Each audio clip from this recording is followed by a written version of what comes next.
गानचतुराय गानप्राणाय गानान्तरात्मने गानोत्सुकाय गानमत्ताय गानोत्सुकमनसे गुरुपूजिताय गुरुदैवताय गुरुकुलास्थायिने गुरुविक्रमाय गुरुव्यग्रवराय गुरवे गुणगुरवे गुरुदैत्यकलाक्षेत्रे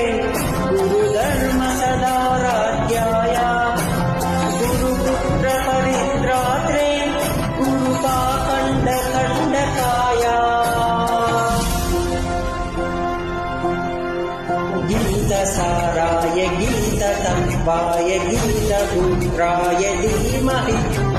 गूढरूपाय गन्धमत्ताय गोजयक्रीडाय धीमहि